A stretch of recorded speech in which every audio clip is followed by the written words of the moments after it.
Good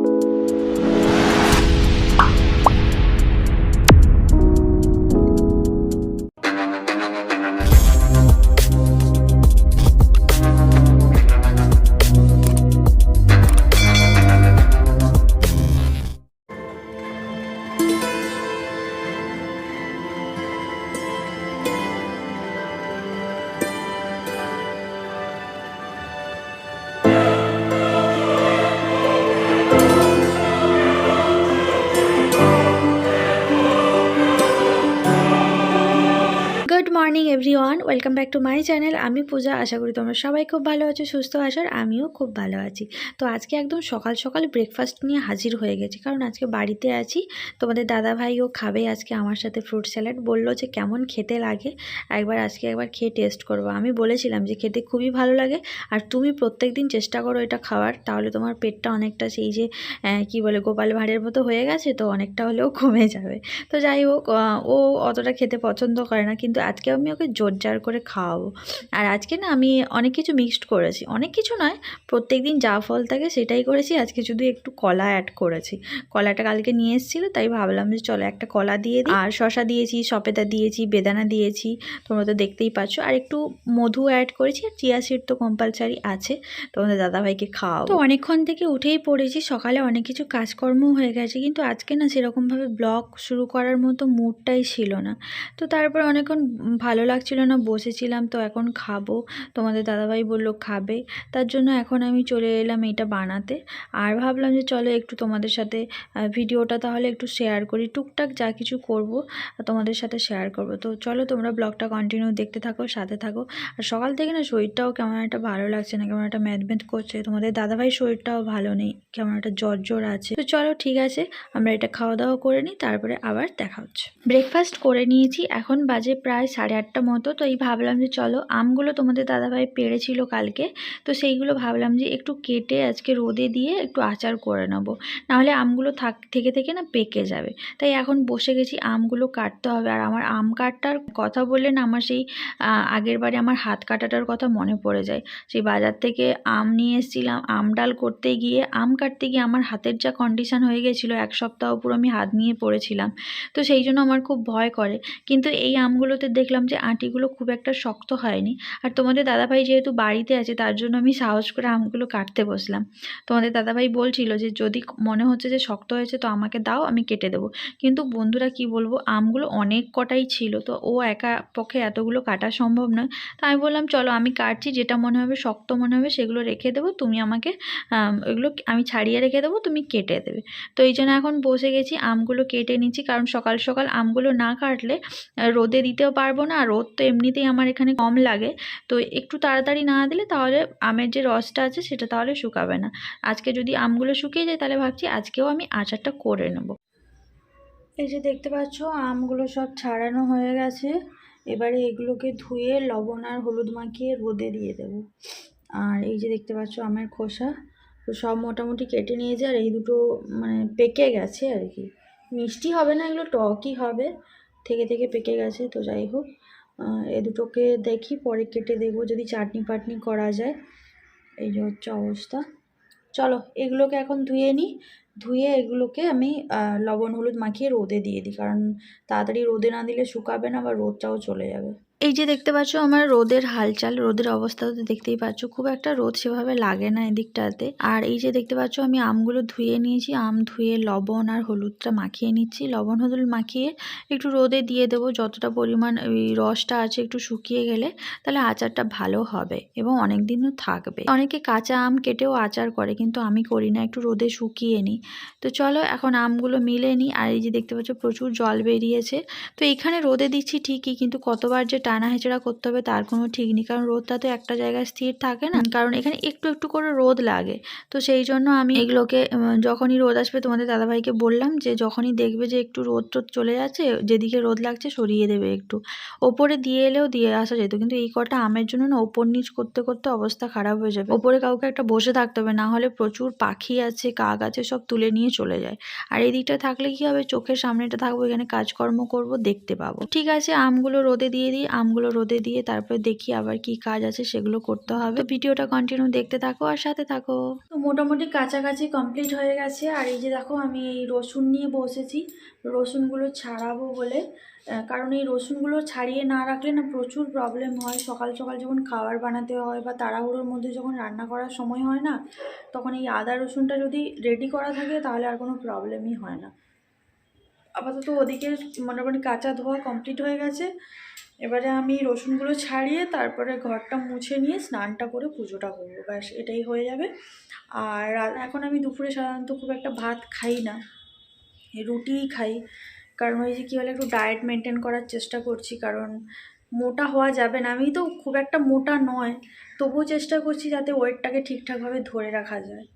ঠিক আছে, চলো রসুনগুলো ছাড়িয়ে নিই, পরে আবার তোমাদের সাথে দেখা হবে। দেখো বন্ধুরা, জীবনে প্রথমবার মামাআর্থের প্রোডাক্ট আমি কিনেছি।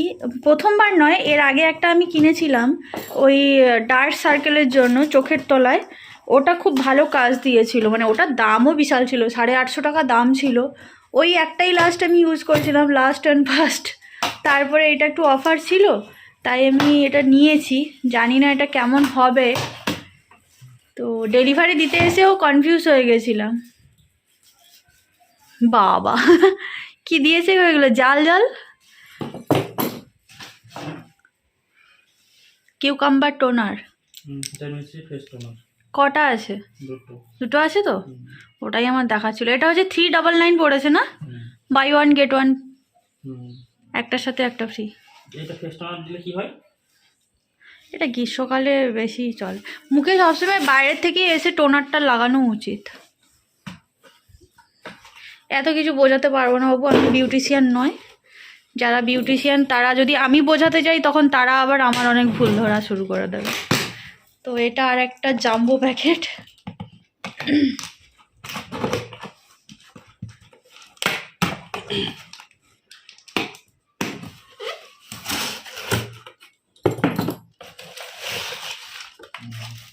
ঠিকঠাক দিয়েছে তো? অনিয়ন শ্যাম্পু, আরেকটাতে অনিয়ন অয়েল।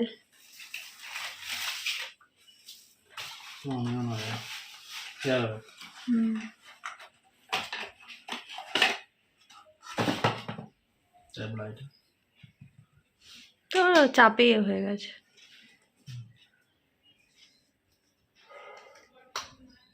কোনো গন্ধ পাবে না, এটা তো অনিয়ন। অনিয়নের আবার কি ফ্লেভার থাকবে নাকি? কোনো স্মেলই থাকবে না। তোমার দাদাভাই এখনই গড়িয়ে লাগানো শুরু করে দিচ্ছে। এটা খানিকটা সিরামের মতো হবে, ওই রকম চ্যাপচ্যাপে তেল হবে না। চ্যাপচ্যাপে ওই রকম ভাবে ওইগুলো ইউজ করে না, ওগুলো চুলের গোড়ায় গোড়ায় লাগাতে, স্ক্যাল্পে লাগাতে হয়। আমার বর প্রোডাক্ট খুলেই আমার বর প্রথমে ইউজ করে নিল। আর একটু আগে দাম কত? 599। 599। হ্যাঁ,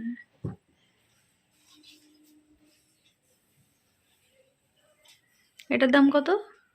এটার দাম 499। ওইটা গায়েব হয়ে গেছে। মানে দুটো দুটো একটা কিনলে একটা ফ্রি, মানে দুটো মানে তুমি যখন একটা প্রোডাক্ট দুটো প্রোডাক্ট চুজ করবে তার মধ্যে যেটা তোমার দামটা বেশি হবে ওইটারই দাম থাকবে, আর যেটা লো প্রাইস ওটা গায়েব হয়ে যাবে। মানে ওটা হচ্ছে, ওটার জন্য আর পয়সা লাগছে না। এই হচ্ছে ব্যাপার ম্যাটারটা। আর আমরা গদা বাংলা ভাষায় বলি একটার সাথে একটা ফ্রি। যাই হোক, তো দেখা যাক, ইউজ করলে বোঝা যাবে যে কি ব্যাপার, এর কি গুণাগুণ আর কি ফলাফল। তো টোনারটা আমি আজ পর্যন্ত অনেকের ইউজ করেছি, বাট মামাআর্থের ইউজ করিনি, তো সেই জন্য একটা নিলাম।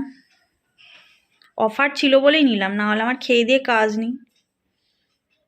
এই যে দেখো বন্ধুগণ, আমার বর কি বাজার করে নিয়ে এসছে। ধনে পাতা নিয়ে এসছে, দেখেছো? জাম্বু একটা, সেই একটা ঝাড় পুরো নিয়ে এসছে।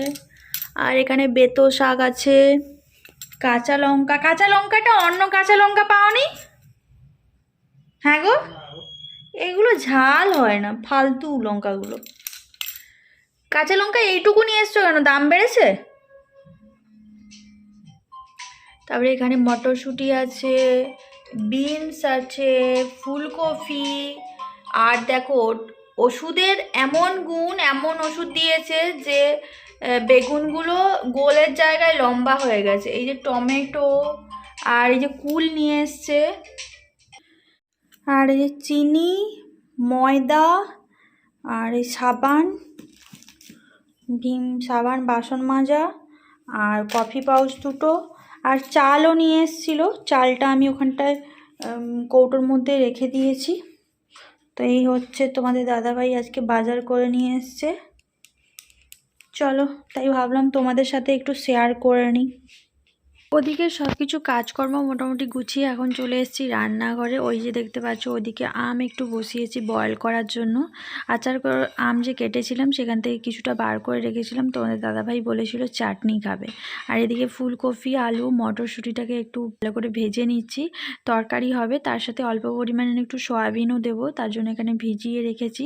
আর এদিকে হচ্ছে বিট একটা ছিল, একটা না দুটো মতো ছিল, আর তার সাথে একটা আলু মিশিয়ে বিট আলু ভাজা করব। হচ্ছে আজকে রান্নাবান্না। রাতে আজকে আমাদের একটা নেমন্তন্ন আছে, তাই আজকে কোনো মাছ, মাংস, ডিম কোনো কিছুই করিনি। আজকে একদম নিরামিষের উপরে রান্না করেছি। তোমাদের দাদাভাইও বলল যে মাছ, মাংস, ডিম কিছুই খাবো না। মাংস তো নিয়ে আসা হয়নি, মাছ ছিল, ডিম ছিল, তো কোনো কিছুই রান্না করিনি, একদম নিরামিষ রান্না করছি।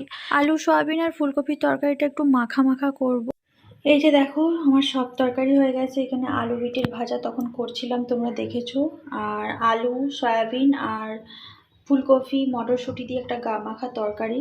অ্যাকচুয়ালি ফুলকপিটা একটু কম ছিল, তার জন্য ভাবলাম গোটা করে সয়াবিন দিয়ে দিই, তাহলে ভালো লাগবে। আলু, সয়াবিন আর এখন যেহেতু মটরশুঁটি উঠেছে, দিয়ে রান্না করলে বেশ খেতে ভালো লাগে। আর এখানটায় মসুরির ডাল করেছি ধনেপাতা দিয়ে। আর এখানে করেছি আমের চাটনি, স্পেশাল বিয়েবাড়ির স্টাইলে আমের চাটনি। কিন্তু চাটনিটা তোমরা ভাবছো না যে বাকি তরকারির মতো সেম সেম পরিমাণ দেখতে পাচ্ছ, অনেক বেশি। হ্যাঁ, আমি একটু বেশি করেই করেছি। আর তোমাদের দাদাভাই চাটনি খেতে খুবই ভালোবাসে, তবে এটা নয় যে একদিনেই পুরোটা খেয়ে নেবে। আর কি বলো তো, চাটনি তো মানে দুজনের চাটনি, সেই একটা আম কেটে বারবার করতে হয়, ওই জন্য এটা একটু বেশি করে নিয়েছি। 2-3 দিন হয়ে যাবে। তো গরম ফ্রিজে রেখে দেবো, তারপর যখন খাবে একটু বের করে গরম করে দিয়ে দেবো। বিশেষ করে চাটনি বলেই করেছি, নাহলে অন্য তরকারি আমি খুব একটা ফ্রিজে রেখে খেতে দিইও না, আর আমি নিজেও খাই না। তো মোটামুটি তরকারি হয়ে গেছে, আজকে নিরামিষের উপরেই হয়েছে। আজকে কোনো মাছ, ডিম কিছুই হয়নি, কারণ ফ্রিজে মাছও খালি হয়ে গেছে। আর এই যে সবশেষে এখন ভাতটা বসিয়েছি, ভাতটা হয়ে গেলে তারপর গ্যাসটা মুছবো। আর এদিকে সব বাসন আমি ধুয়ে নিয়েছি, শুধু জাস্ট কড়াটা পড়ে আছে। চাটনিটা করলাম তো সেই জন্য, তো কড়াটা ধুয়ে নেব। তো চলো, আজকে রান্নাবান্না কমপ্লিট। তরকারিগুলো কেমন হয়েছে তোমরা অবশ্যই কমেন্ট করে জানাবে। গুড ইভিনিং বন্ধুরা, সেই দুপুরের পর থেকে একদম সন্ধেবেলা তোমাদের সামনে হাজির হয়ে গেলাম। আর এখন আমি চলে এসেছি আচারের ঝুলি নিয়ে, আচার করব। তো জানোই তো আমি তখন সকালে আমগুলো কেটে শুকিয়েছিলাম, বলেছিলাম বিকেলে আচার করব। তার জন্য এখন এই মশলাটা ভেজে নিচ্ছি। এখানটা নিয়েছি গোটা শুকনো লঙ্কা, আর আমি 1 টিস্পুন নিয়েছি ধনে, গোটা ধনে, 1/2 টিস্পুন গোটা জিরে, 1/2 টিস্পুন মৌরি, আর 1/2 টিস্পুন নিয়েছি 5 ফোড়ন। তো এই যে দেখতে পাচ্ছ আমার এগুলো সব একদম ভালো করে রোস্ট করা হয়ে গেছে। এবার ঠান্ডা করে এগুলোকে গুঁড়ো করে নেবো। আর এদিকে আমি আমটাও মানে তেল দিয়ে আমটাকে ভাজা শুরু করে দিয়েছি, এবং ভাজা প্রায় হয়ে এসেছিল বলে চিনিও দিয়ে দিয়েছি। চিনিটা দেখতে পাচ্ছ হালকা হালকা করে গলছে। আজকে এই আচার করতে করতে একটা পুরনো কথা মনে পড়লো। আমি যখন ক্লাস 10-এ পড়ি তখন একবার বাড়িতে আমি আচার করেছিলাম। জীবনে কোনোদিন কোনো কিছু কাজ করতামও না, জানতামও না, সেইভাবে কোনোদিন আমি শিখিও নি। মা আচার করছিল, তো আমি বললাম যে মা আজকে না আমি আচার বানাবো। পুরো জানো 3 কিলো আমের আচার পুরো আমি নষ্ট করে দিয়েছিলাম। মানে এত সুন্দর আমি আচার করেছিলাম, খাওয়ার যোগ্য নয়। মানে ওই যে চিনি দেওয়ার পরে যে পাকটা সেভাবে ধরতে হয়, বা মশলাটা দিয়ে যে কতক্ষণ রাখতে হয়, সেটাই তো জানতাম না। এমন হয়ে গেছিল পুরো চকলেটের মতো, মানে এত কড়া হয়ে গিয়েছিল, না কোনো টেস্ট ছিল না কোনো ফ্লেভার ছিল। তবুও কিন্তু আমার বাবা মা সেটা ভালোবেসে খেয়েছিল, কারণ মেয়ের হাতের প্রথম বানানো জিনিস তো। হয়তো সেদিন বাবা মা বলেই হয়তো সেটা ভালোভাবে নিয়েছিল। যদি এটা অন্য কেউ হতো তাহলে কত কথাই না বলতো, কত কথাই না শোনাতো। যখন রান্না বান্না খারাপ হতো তখন মা হয়তো বলতো নুন হয়েছে, ঝাল হয়েছে, কিন্তু বাবা বলতো খুব ভালো হয়েছে। বাবা সবসময় বলতো খারাপ হতে হতেই তো ভালো হবে, মানুষ তো একবারে সবকিছু শিখতে পারে না। তাই আজকে না বানাতে বানাতে খুব মনে পড়ছিল। ওই আচারটা প্রায় হয়েই এসছে, আর এটা একটা আলাদা টাইপের করব। একদম তেল ছাড়াই বলতে পারো, সামান্য 2 ফোঁটা তেল দিয়ে এটা করব। এটা আমি আগে থেকে চিনি মাখিয়ে রেখেছিলাম, আর এগুলো সবই রোদে শুকানো। হালকা হলুদ লাগছে, তার কারণ হলুদ হালকা দিয়ে রেখেছিলাম। ছোটবেলা থেকে না আমার শেখার আগ্রহটা খুবই প্রচুর। আমার কোনো কিছু শিখতে ভালো লাগে, কোনো কাজ করতে আমার খুব ভালো লাগে। একটা সময় মা বলতো, তোমার মেয়ে কিছুই করতে পারে না, কোথায় যাবে, কার বাড়িতে যাবে, কি যে করবে, কি করে সংসার সামলাবে। আজকে হয়তো বাবা মা ভিডিওগুলো যখন দেখে তো মনে মনে ভাবে যে আমার মেয়েটা কত বড় হয়ে গেছে, গুছিয়ে সংসার করতে পারছে। আজকে না আমার খুব কষ্ট হচ্ছিল, ইমোশনালি হয়ে গেছিলাম। মনে হচ্ছিল যে আচারটা করছি যদি সঙ্গে সঙ্গে বাবা মাকে খাওয়াতে পারতাম, টেস্ট করাতে পারতাম, খুব ভালো লাগতো। বাবা মাও খেয়ে বুঝতে পারতো যে হ্যাঁ আমার মেয়েটা অনেক কিছু শিখে গেছে। বিয়ের পরে কেন যে এরকম হয় ভগবানই জানে, চাইলেও হুট করে যেতে পারা যায় না। যাই হোক, আজকে অনেকটা ইমোশনাল হয়ে গেছিলাম। এটা হচ্ছে আমার সেকেন্ড আচার। কেমন হয়েছে কমেন্ট করে জানাবে। দেখা হচ্ছে নেক্সট ব্লগে। ভালো থাকো, সুস্থ থাকো।